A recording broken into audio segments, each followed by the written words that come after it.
Goed, jy kan saam met my blaai na Daniël 1. Ons gaan so die eerste 9 versies lees. Daniël 1 vanaf vers 1 tot 9. Met die agtergrond net ook vir hierdie gedeelte betref, want hierdie brief betref, hierdie boek betref, is dat Daniël deel was van die ballinge, Israel wat uit Israel verban is, deur die Babyloniërs weggevoer is, en in 'n vreemde land gaan bly het, en hulle is eintlik almal gekidnap. As mens nou vandag 'n uitdrukking wil gebruik, 'n hele volk, mans, vrouens, kinders, almal is, en massa is hulle gekidnap, weggevoer na 'n vreemde land, waar hulle vir die volgende 70 jaar sou moes bly. Nou lees ons hier in die 3de jaar van die regering van Jojakim, die koning van Juda, het Nebukadneser, die koning van Babel, na Jerusalem gekom en dit beleer. En die Here het Jojakim, die koning van Juda, in sy hand gegee, met 'n gedeelte van die voorwerpe van die huis van God, en hy het hulle na die land Siniar gebring in die huis van sy God. En die voorwerpe het hy in die skathuis van sy God gebring. Daarop het die koning aan Aspenas, die owerste van sy hofdienaars, bevel gegee, om uit die kinders van Israel, uit die koninklike geslag, sowel as uit die edeles te bring jong seuns, aan wie geen enkele liggaamsgebrek was nie, maar wat mooi van aansien was en vernuftig in allerhande wysheid en in besit van kennis en insig en wetenskap, en wat bekwaam was om in die paleis van die koning te dien en om hulle die skrif en die taal van die Galdeërs te leer.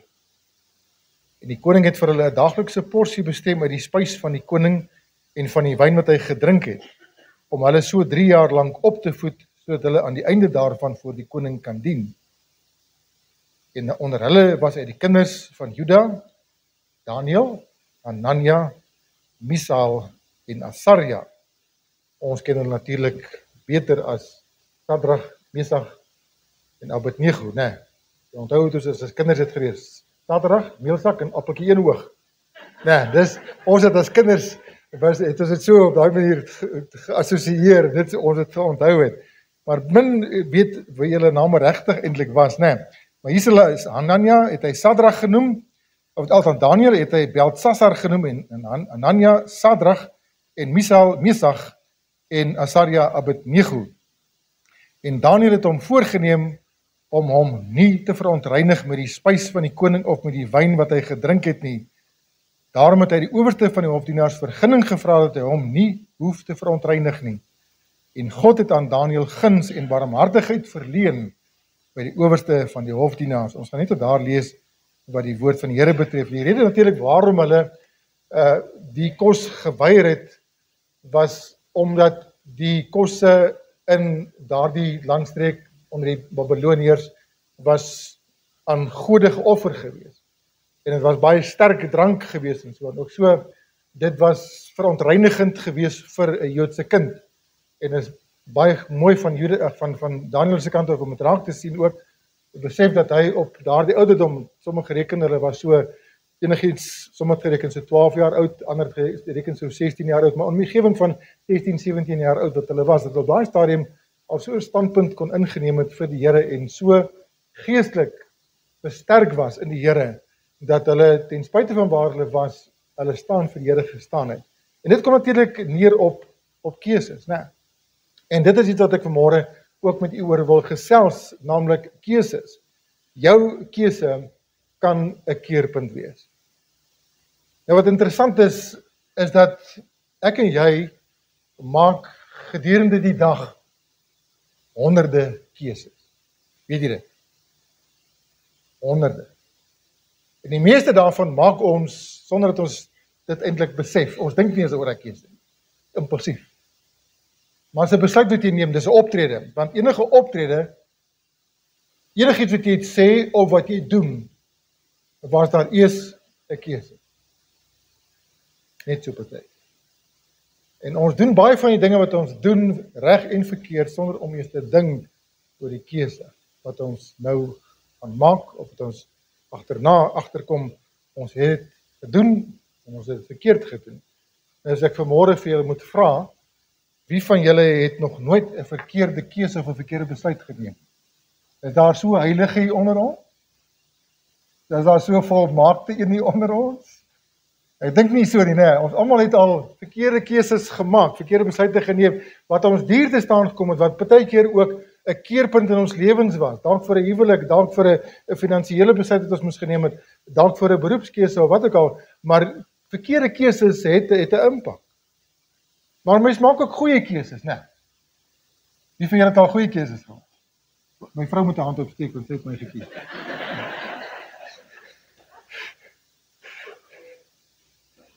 Nee, dis een van my goeie keuses ook gewees in die lewe. Mens maak daarom goeie keuses ook in die lewe en as mens kan terugkyk op dit en jy sien dit was 'n goeie keuse gewees, dan eer mens die Here daarvoor en jy bly daarby. Nou het ek gewonder ook terwyl ek so in die week besig was met die woord, nou dink ek aan wat is die verskil tussen kies, besluit en voorneme.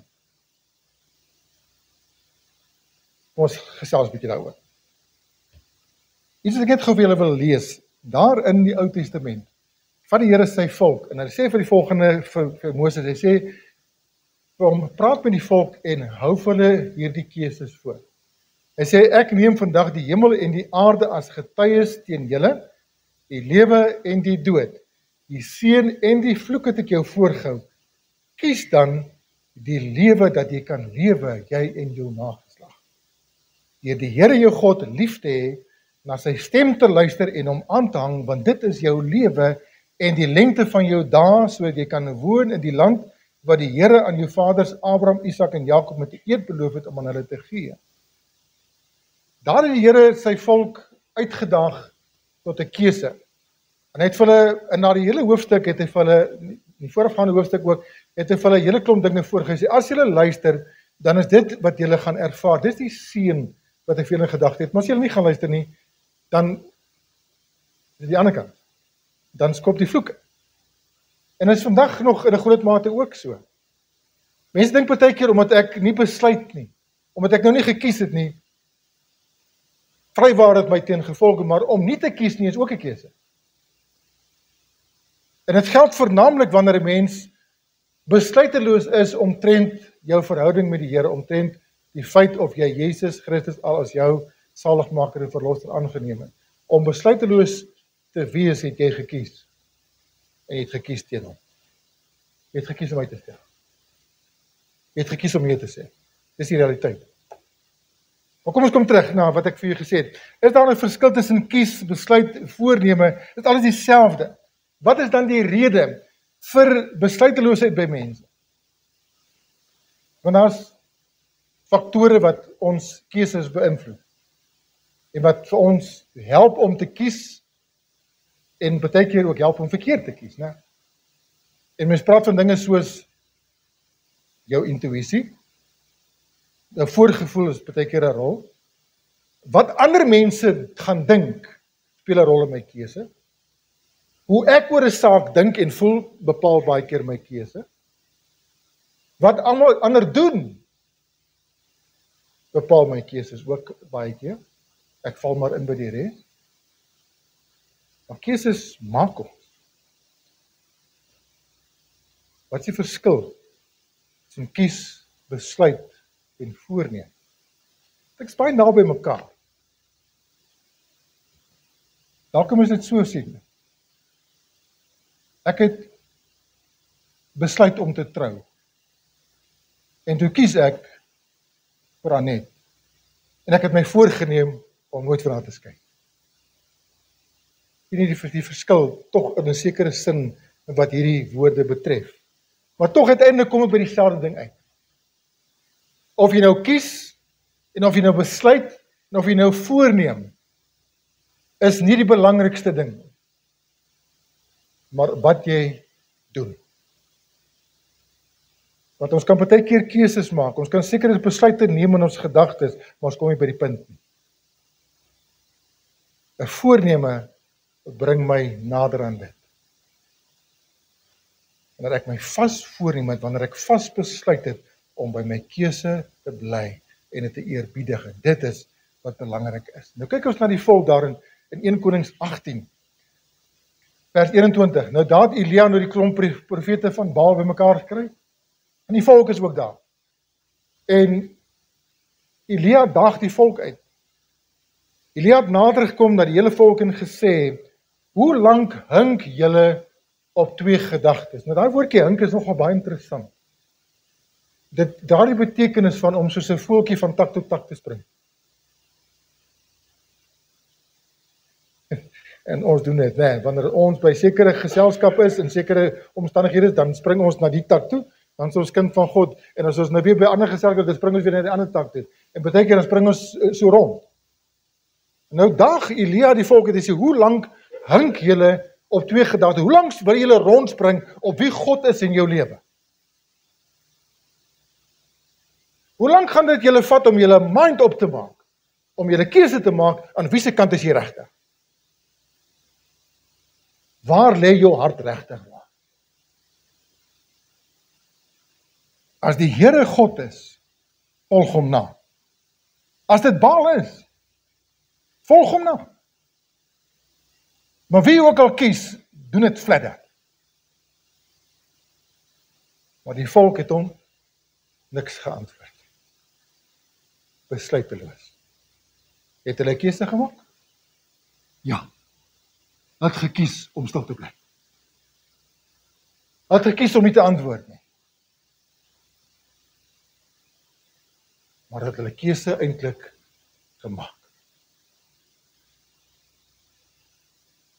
Keuses, besluite vra optrede.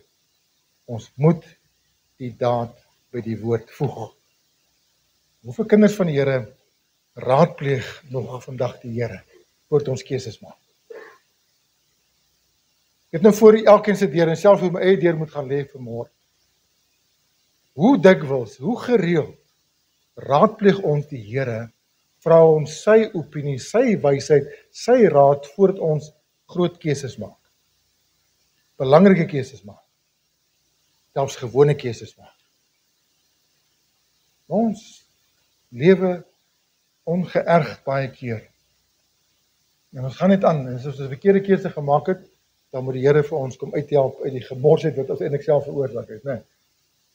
En dan verlekker hy hom nie daarin nie. Dit is die wonder van God se genade en van God se goedheid, dat hy hom nie verlekker in ons verkeerde keuses sê, maar jy wil mos nou nie, kry vir jou man. Ons doen dit met mekaar. Iemand 'n verkeerde keuse gemaak het, ja, ek het jou gewaarsku. Jy wil mos, kry vir jou. Daarvoor. Die Here doen dit nie. Hy vat ons terug.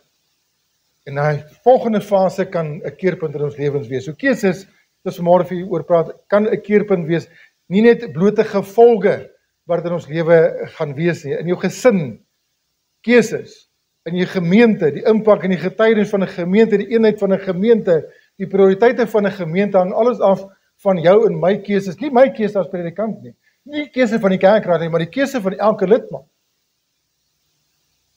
Gaan jy die Here hierdie jaar met jou hele hart dien, gaan jy beskikbaar wees vir hom of nie? Of gaan ons maar kies om dit verseker is oor te laat, hulle moet maar die show run, hulle moet maar die ding doen. Ek het my beurt gehad.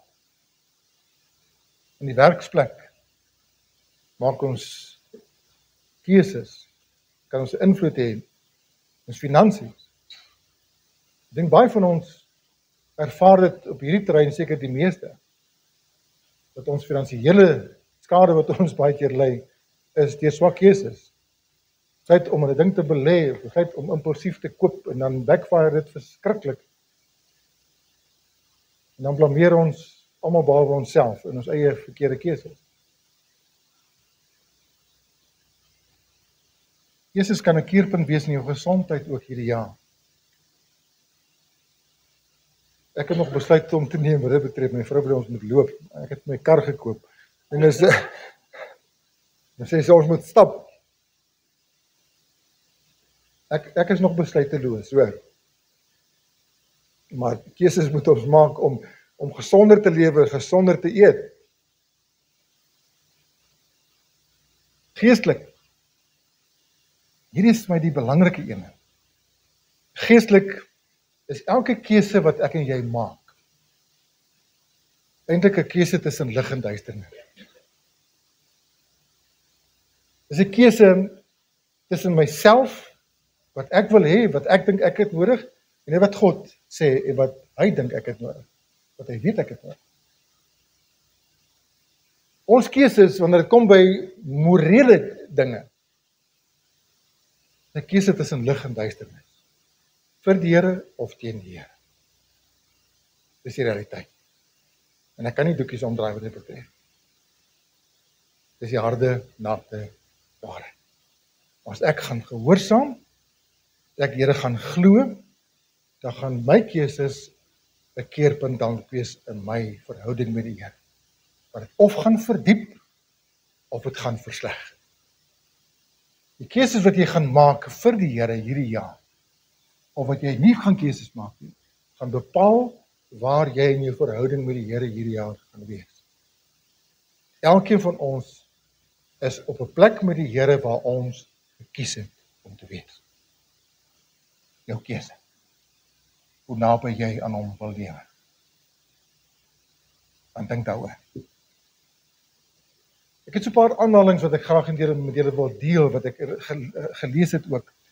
Iemand sê, it's not hard to make decisions when you know what your values are. Dis waar. As jy weet jy is 'n kind van God, as jy weet wat die waardes van 'n kind van God is, dan is keuses nie veel moeilik. Ons het nie altyd beheer oor dit wat gebeur nie, maar ons het altyd 'n keuse hoe ons dit gaan benader. Dink wat in jou en my lewe gebeur, is nie altyd as gevolg van my keuse nie. Dit is baie keer die gevolg van iemand anders se keuse, en dit raak ons, want ons is almal eintlik by mekaar ineengeskakel op hierdie aarde. Een ou maak 'n stupid besluit op die pad, is 'n verkeerde keuse, en 'n gesin lê daaronder met 'n ongeluk. Maar ek het 'n keuse hoe ek daarop gaan reageer. Dit het gebeur. Before you make a decision, ask yourself this question: will you regret the results or rejoice in them? Voordat jy enige keuse maak, en ons praat hier van vername keuses, keuses wat my verhouding met die Here gaan beïnvloed, keuses wat my vrede gaan versteur, vra jouself af, gaan ek dalk spyt wees oor hierdie keuse? Of gaan ek uiteindelik bly wees, gaan dit my goed wees? Iemand het die volgende gesê, is ook waar, hy sê, making a choice is like picking up a stick. When you pick up one end of a stick, the other end always comes with it. When you make a choice, a consequence always comes with it. Elke keuse het 'n mindere of 'n meerdere gevolg, uitwysing. Sometimes consequences come quickly after you make a choice, sometimes you may not recognize a consequence until long after you make the choice, but eventually there's always a consequence. We are free to make choices, but we are not free from the consequences of these choices. Ons is vry, en dis iets wat die Here vir ons gegee het, sedert Adam en Eva. Vir die mens 'n vrye wil te gee, 'n keuse te gee. Want God het nie puppets gemaak nie, wat hy met touwtjies trek, en vir ons 'n vrye wil gee om te kan kies. Maar sedert Adam en Eva, was daar gevolge vir keuses gewees, en vandag nog lê ons onder die keuses van Adam en Eva. Kan ons daar agter gaan skuil? Hoe ek nou vandag is, dis nie my skuld, dis Adam en Eva se skuld.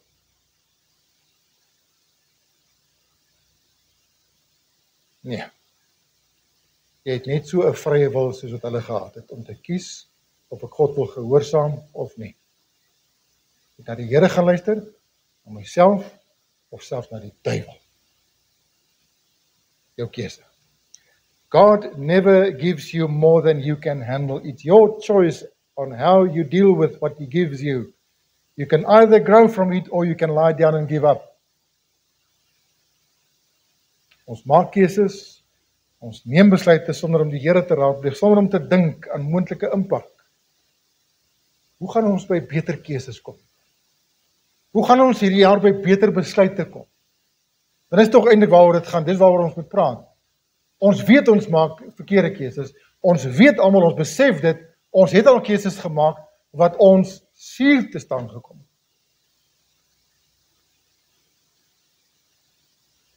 Hoe gaan ons by beter keuses uit? Want dit is belangrik dat ons nie dieselfde foute herhaal nie. Dat ons nie vashaak by 'n plek en maar die boedel oorgee en sê, want ek is nou maar een van daai mense, ek maak maar gedurig deur verkeerde keuses en die Here ken my. Want ek het al daai houding by mense opgetel. Dat mense so fatalistiese benadering het tot foute maak, tot verkeerde keuses maak. Dat mense baie keer ongeërg vir jou kan sê, ag ek het al so baie verkeerde keuses in my lewe gemaak. Die Here verstaan dit en ek probeer my altyd om volgende keer 'n beter een te maak. Maar dit werk ook nie. Ons moet by beter keuses uitkom. Ons moet by beter besluite uitneem. Ons moet by voornemens uitkom. En ek praat nie van nuwejaarsvoornemens nie, want al die nuwejaarsvoornemens is klaar verby, nee. Dis nuwejaarsdag voornemens. Begin goed die dag. Volgende dag is 'n ander storie. So ons praat hier daarvan, ons praat van ons besluite wat ons hierdie jaar gaan neem wat betref ons verhouding met die Here, ons verhouding met mekaar, ons verhouding met onsself ook. Hoe gaan ons dit by uitkom? En daarvoor het die Here vir ons kosbare voorbeelde gegee in sy woord waarby ons kan leer. Die eerste ene waarna ons kyk is Esau. Esau se berouvolle keuse wat hy gemaak het. Kom ons gaan dan na Genesis 25 toe. Wat daar gebeur het, toe antwoord Jakob. Nou, Jakob en Esau, tweeling, maar Esau word eerstegebore. En Jakob, so rukkie na hom, en Jakob toe hy gebore word, toe hy vir Esau, sy handjie was so aan Esau sy haakskeen gewees. En van daar af was Jakob presies wat hy daar gedoen het. Ja, want die woord Jakob beteken iemand in die haakskeen gryp, 'n bedrieger. Van daar af was Jakob eintlik maar dit gewees. Maar Jakob het op 'n stadium het hy 'n goeie besluit geneem. Ons gaan nie vanmôre oor Jakob praat nie. Maar Jakob was sy lewe lank 'n bedrieger gewees. Altyd saam met sy ma nie, maar baie keer saam met sy ma het hulle een of ander skiem gehad. En toe het hy op 'n stadium op 'n punt gekom by Bethel, waar hy met die engel van die Here geworstel het, met die Here self geworstel het. En die Here hom mank gelaat het op sy heup. Die res van sy lewe van daar af het hy mank geloop. Die Here het daar sy naam verander, want Jakob het 'n keuse daar gemaak. Hy het met die Here stoei, toe sê vir die Here, Here, ek sal u nie laat gaan, en sê dat u my seën. Keuse. Ek is moeg vir hierdie lewe van bedrog. Want op daai stadium toe hy met die Here worstel, toe kom Esau met sy hele gevolg, is op pad na Jakob toe, en Jakob raak benoud. My sondes en my bedrog het my ingehaal. 'n Tyd van afrekening, en hy was bang. Hy wortel met die Here, maar hy kom daar aan die einde van homself, en hy maak 'n keuse, hy sê, Here, ek gaan nie van hierdie plek af weg, en sê dat u my hier seën nie. En die Here hoor hom, en hy eer sy keuse. En hy verander Jakob se naam na Israel. Jakob wat beteken, een wat in die haakskeen gryp. Na Israel wat beteken, een wat heers, regeer, saam met God. Keerpunt in sy lewe. Maar Esau, dis eintlik die ene waar ons 'n bietjie oor wil gesels. Maar hier kom ons op 'n stadium, dis nie op daai tyd wat Jakob nog Jakob was. Toe antwoord Jakob, sweer eers vir my, en hy het vir hom gesweer, en sy eersgeboortereg aan Jakob verkoop. En jy kan nou dink, dit is nou nie soveel gewees nie, om net te sê, okay, jy is nou eersgebore, nie ek nie. Ek verkoop daai reg. Van nou af is jy die eersgeborene. Jy gaan nou van nou af almal sê, ek is eersgebore en nie jy. Dis nie waaroor dit gaan nie. Dis nie die argument gewees nie. Die eersgeboorte reg het met geweldig baie voordele gepaard gegaan. Die reg van erfenis, soveel regte wat hy gehad het as die oudste van die 2 seuns, of van 'n gesin. Ek wil nie te veel van ingaan nie, maar daar's geweldig baie voorregte en voordele verbonde aan eersgeboortereg gewees. En wat doen Esau met sy geboortereg?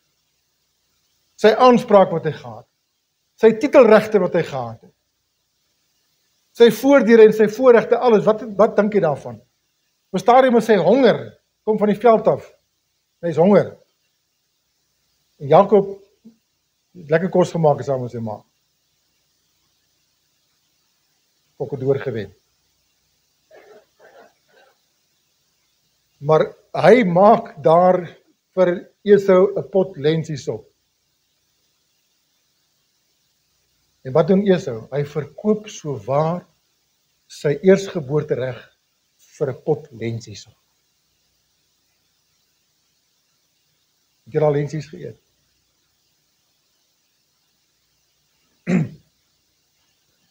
Ek kan dit nie glo nie.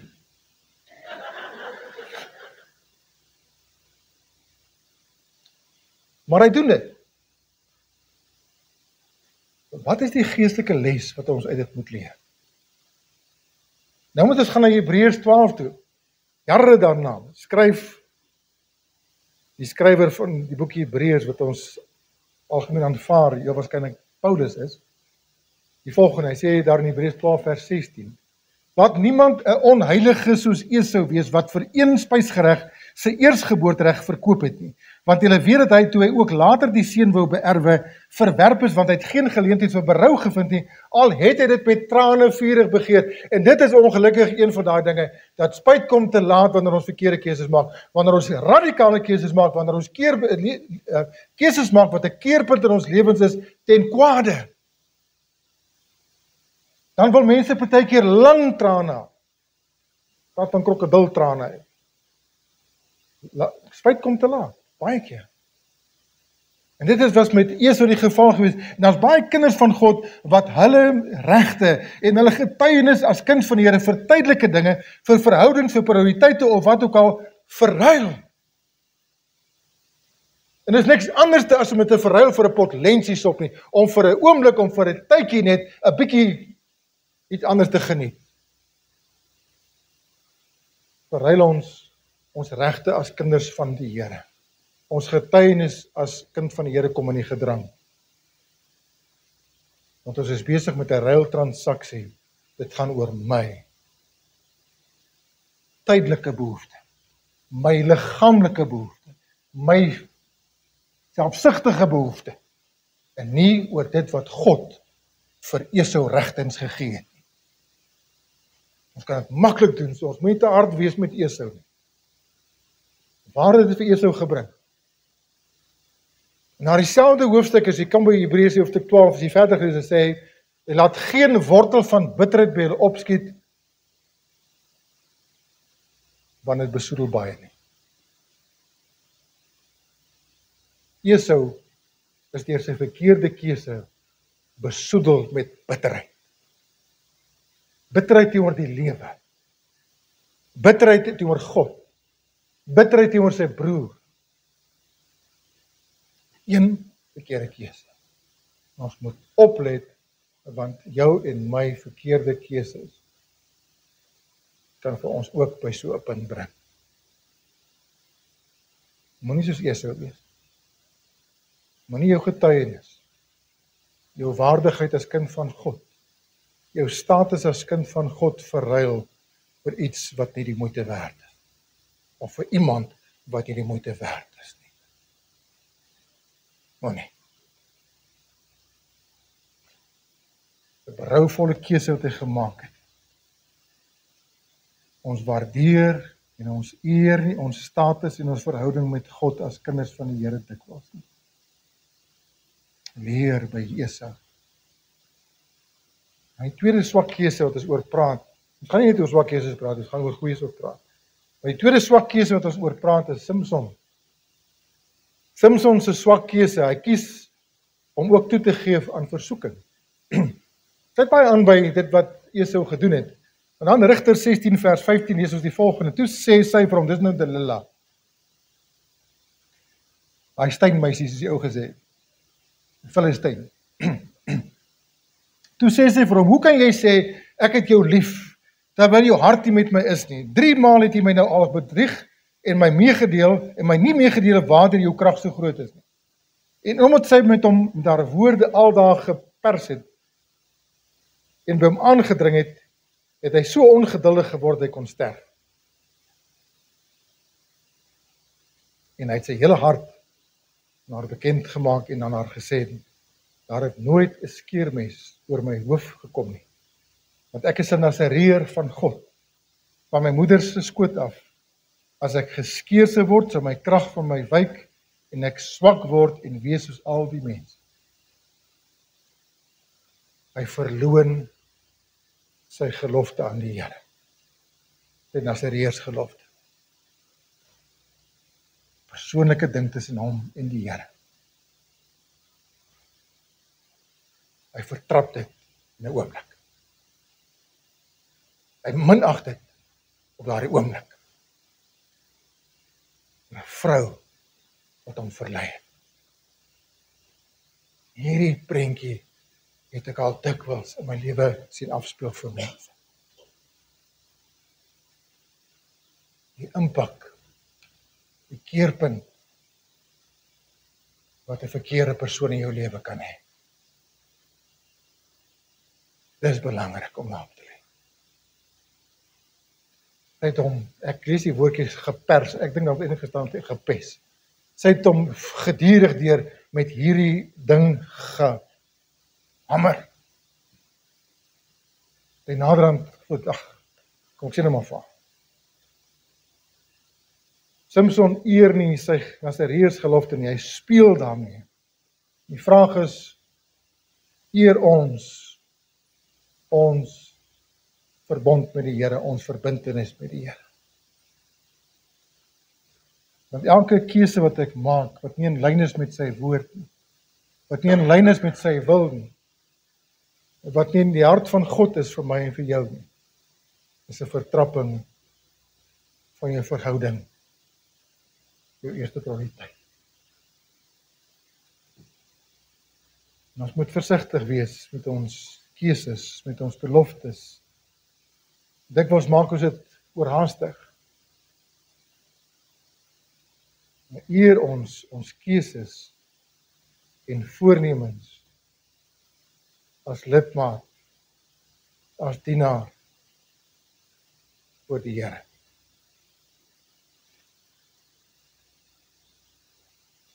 Verkeerde keuses bring keerpunte, dit het sy verkeerde keerpunt, of sy verkeerde keuse het vir Samson by 'n keerpunt gebring in sy lewe. Maar dit was nie goed nie. Dit is vir Samson blind gelaat. Hom net daar gevange geneem en sy oë uitgesteek. En het hom bespotting gemaak. Pas op, dat mense nie van jou getuienis 'n bespotting maak, as gevolg van verkeerde keuses. Moses, 'n goeie keuse, om by die positiewheid, goeie keuse wat mense maak. Uit die guns van die Here het hy hoog geag. Het Moses verkeerde keuses in sy lewe gemaak? Ja. Maar kom ons vat een van sy goeie keuses. Nou lees ons hier in Hebreërs 11, vers 24 tot 26. Deur die geloof het Moses, toe hy groot geword het, geweier om die seun van Farao se dogter genoem te word, omdat hy verkies het om liewer sleg behandel te word saam met die volk van God, as om 'n tyd lank die genot van die sonde te hê. Die smaad van Christus groter rykdom geag as die skatte van Egipte, want hy het uitgesien na die beloning. Sien, Moses het gekyk na die groter prentjie. Waar pas ek in God se raadspan? Waar pas ek in God se plan? Daar's 'n roeping op my lewe.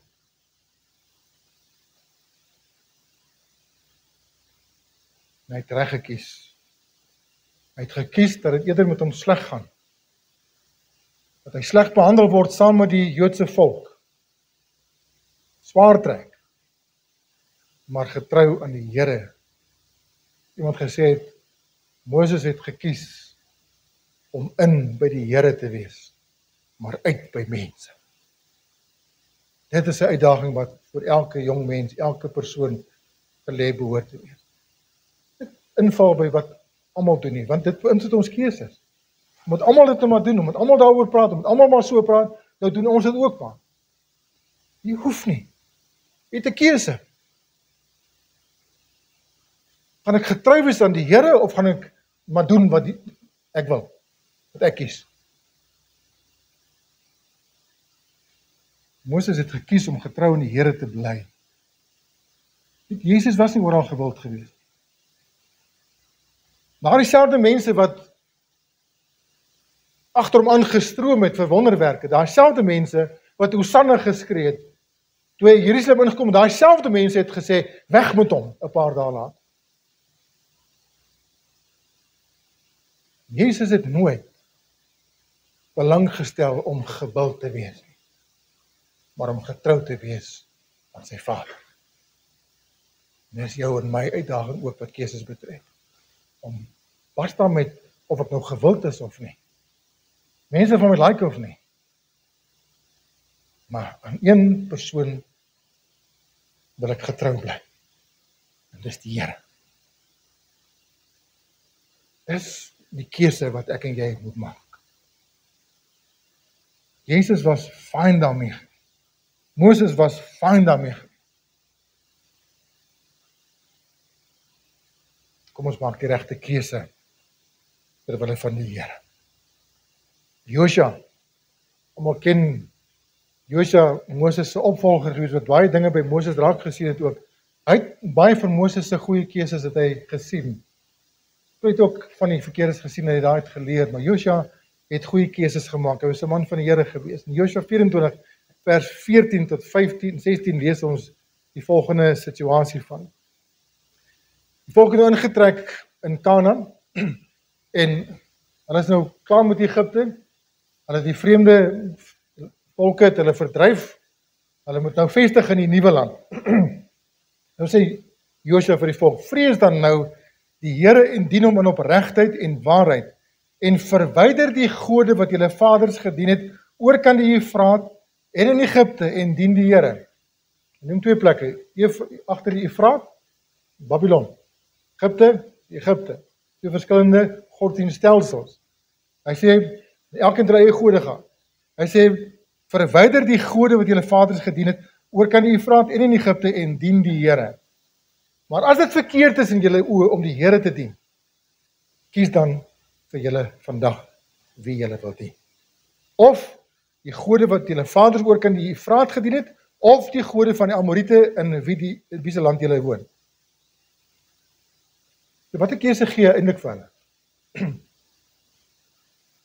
Hy sê vir hulle, julle moet kies tussen die gode van die Eufraat of die gode van Egipte, as dit verkeerd is om die Here te dien. Ek het klaar my keuse gemaak, sê. Maar ek en my huis, en ek gaan ek eens 'n bietjie iets invoeg sonder om oneer aan die Here se woord te bring. Maar ek en my huis, ons het gekies om die Here te dien. Dit was 'n goeie besluit, waardige besluit, kragtige besluit, keerpunt besluit, ook wat die volk betref. Want wat antwoord hy? Toe antwoord die volk en sê, dis ver van ons, dat ons die Here sou verlaat om ander gode te dien. Was hulle opreg gewees in hulle keuse? Sien, net waar kom ons nou terug, wat ons in die begin gesê het, is 'n keuse noodwendig 'n besluit of 'n voorneme? Wie maak hulle 'n keuse? Ons kies saam met jou. Maar het nie die daad by die woord gevoeg nie. Sommige van hulle het ja, maar die meerderheid het nie. Dit was nie lank nie. Dus hulle terug met afgoderry. En Josua het gestiek by die keuse wat hy gemaak het. Josua het daarby gehou. Hulle het nie die gode en die vreemde dinge verwyder in hulle lewens. En dis baie keer die toets van jou en my keuse. Ons kan baie maklik sê, Here, ek kies. Ons kan baie maklik sê, ek het 'n besluit geneem vir die Here. Hoe jy daarop reageer, die daad wat jy by daardie woord voel, dis bepalend. Dis hoekom dit so belangrik is ook, wanneer jy jou hart vir die Here gee, wanneer jy oorgawe aan die Here maak, maar jy verwyder nie verkeerde dinge in jou lewe uit nie, jy maak nie 'n einde aan verkeerde dinge in jou lewe nie, dan beteken daai keuse wat jy gemaak het 'n ronde nul. En dis hoekom baie mense nie deurgaan met die Here nie. Want hulle wil die keuse maak, maar hulle wil nie die daad by die keuse plaas nie. Daar's nie bekering saam met dit nie. Kry klaar met die nonsens wat jy weet tussen jou en God staan. Jesus word keerpunt in ons lewens. 'n Keerpunt, 'n plek van bekering, 'n plek van omdraai, 'n plek van verandering. Dis waar die Here ons met ons keuses wil vat. Net gaan stadig, nog 2 punte oor, verby tyd. Die 5de een, Daniël, het van hom gelees in ons voorlesing vanmôre. Daniël se eerbare keuse. Daniël kies beginsels en waardes. En Daniël het hom voorgenem om hom nie te verontreinig met die spys van die koning. Hy het nie net 'n keuse gemaak. Ons gaan nie vandag hierdie kos eet nie. Ons gaan nie vandag 'n wyntjie vat hier saam nie. Hy het hom voorgeneem. Plek gesit. Wat doen hy toe? Sê hy vir die koning? Ons gaan nie daai kos eet nie. Gaan nie die vleis, die afgodsoffers eet wat julle ons bevoer nie. Ons gaan nie van die wyn drink wat julle aan julle God toegewy het. Geef vir ons groente.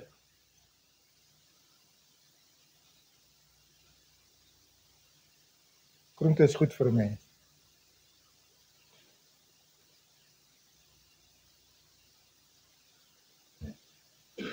Julle ken my. Want Daniël het hom voorgenem om hom nie te verontreinig met die spys van die koning of met die wyn wat hy gedrink het nie. Daarom het hy die owerste van die hofdienaars vergunning gevra dat hy hom nie of verontreinig nie. En toe voeg hy daar by die woord en sê, kom ons stel dit op die proef. Ja, jy ook het wysheid. En hy sê vir hulle, maar dis omdat hy die Here sy keuses ook eer, né? Die wysheid is dadelik daar. Hy sê vir hom, stel ons op die proef. Geef ons 'n tyd. Dan kyk jy of ons maarder en slegter geword het as die ander ouens wat hierdie kos eet. Kom ons doen 'n proefneming. Waar gaan ons keuse ons vat? Dan gaan jy aan met hierdie ander klomp, want hulle moet hierdie goeie eet en drink wat hulle wil. En toe wat gebeur aan die einde van die tydperk? Jy sien die koning. Groente werk.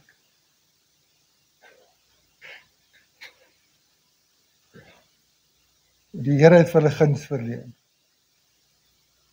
En God het aan Daniël guns en barmhartigheid verleen by die owerste van die hofdienaars. Dis nie die groente wat gewerk het, ek terg sommer net. Dis omdat God sy keuse geëer het en dat die Here hom versterk. Goeie keuse, 'n eerbare keuse, terwille van die Here keuse. Altyd 'n groot maat van God se guns daarby. Maar die teendeel kan ons ook sê, 'n verkeerde keuse ontbeer dikwels die guns van die Here. Die guns van die Here raak verlore. En geloof het hy gewaag met sy keuse. Hy het 'n berekende risiko geneem in sy keuse wat hy gemaak het. Want hy het God eerbiedig en in gedagte gehou.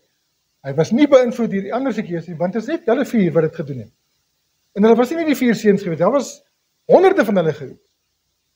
Maar net hierdie 4.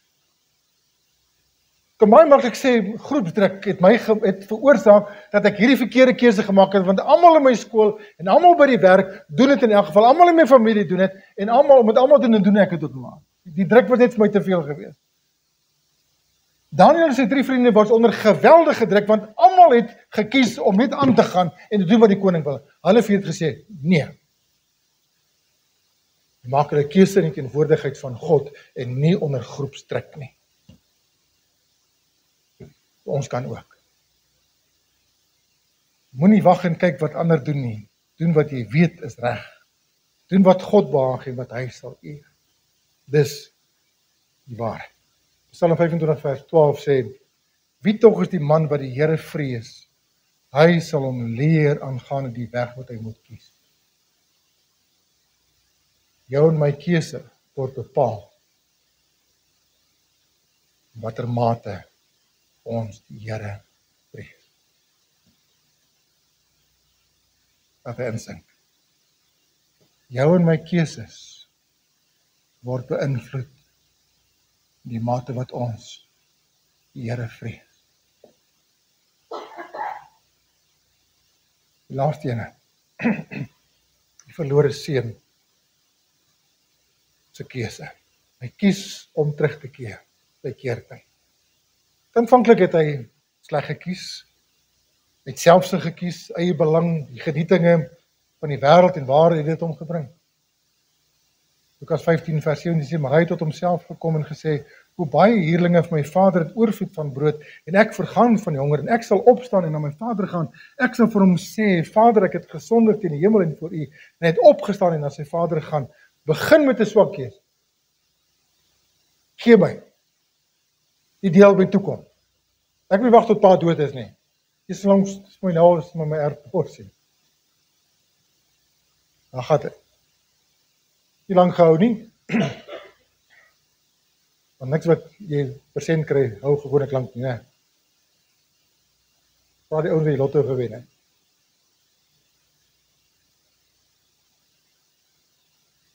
Hou nie lank nie. Maar hy het tot homself gekom. En hy het gedink, wat beteken hy ook, hy het tot homself gekom, hy het gedink oor sy keuse. Hy het gedink oor sy stupid keuse. En hy vra homself die vraag, hoe baie van my pa se huurlinge, mense vir hom werk, en hulle gaan dit beter as met my, ek sit hier tussen die varke, en ek kan nie eens hulle pele kry. Want die Bybel sê, hy het verlang om hulle pele te eet, hy het nie sy kry nie, hoor. Hy het verlang, hy het honger gekyk na daai pele. Dis waar hy was. Hy het homself gekom, en ek vergaan van honger. Hy maak 'n keuse, hy sê, my keuse is, ek sal opstaan, en na my vader gaan. My keuse is, ek sal vir hom sê, papa, ek is jammer oor wat ek gedoen het. Ek het aangejaag. Ek het gesondig teen die Here en ek gesondig ook teenoor pa. Het hy by sy keuse gebly? Ja, want hy het daar by die woord gevoeg, die volgende versie sê dit, en hy het opgestaan, en hy het na sy vader gegaan, en hy het vir sy pa gesê, sy keuse word 'n keerpunt. Begin by 'n eenvoudige besef, 'n eenvoudige erkenning. Ek het aangejaag. Ek het verkeerd gekies.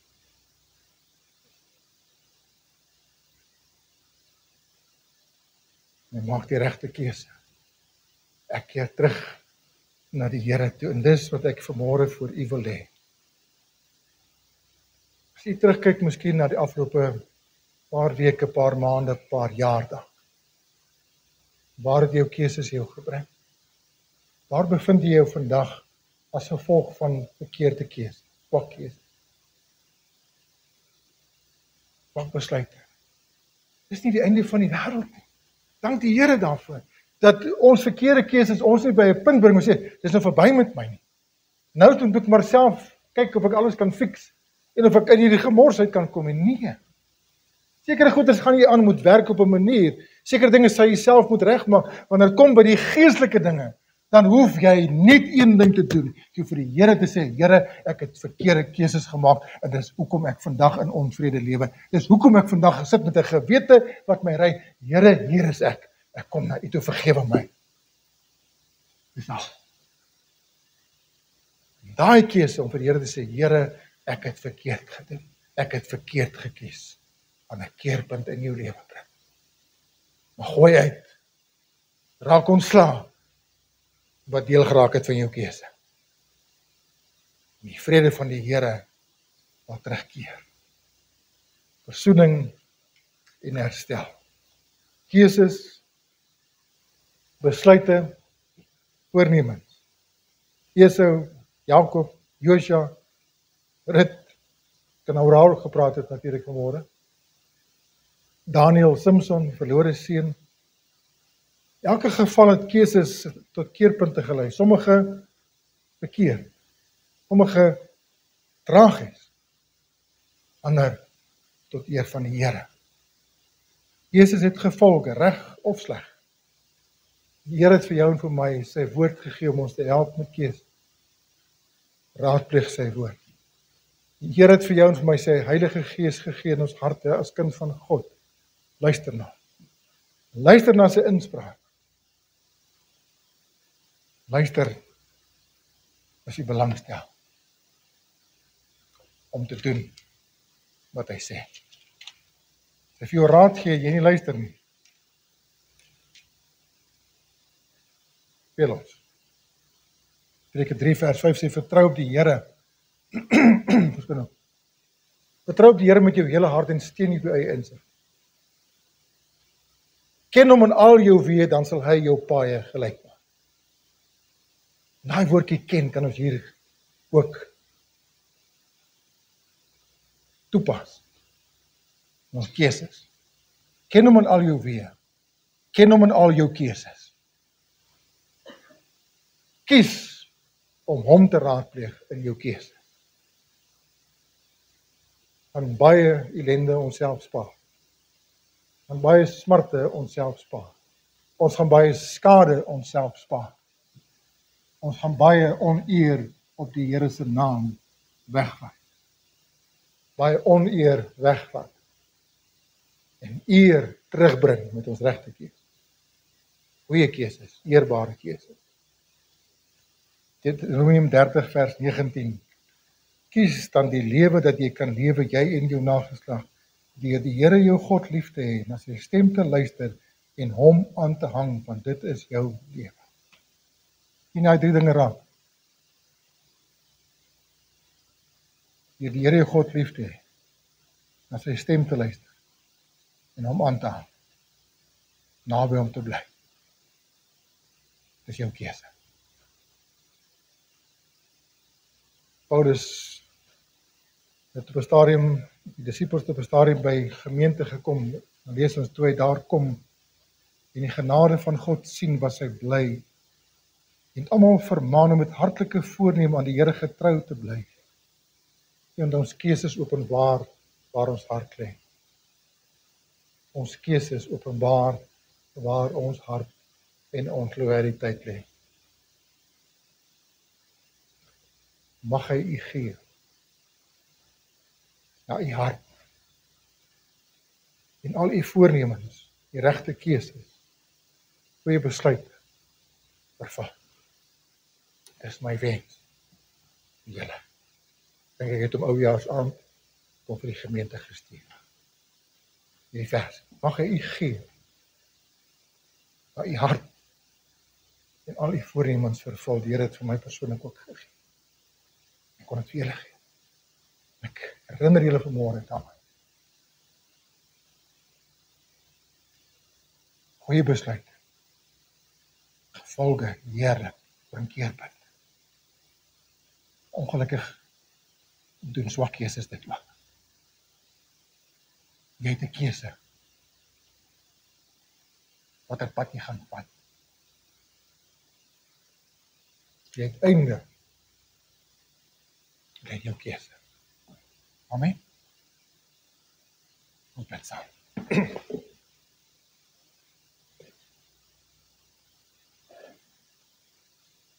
Here, baie dankie dat ons vanmôre met u woord kon kyk na mense, verhale wat u vir ons laat opteken het, van mense wat goeie keuses en slegte keuses gemaak het en watter keerpunte dit in hulle lewens gebring het.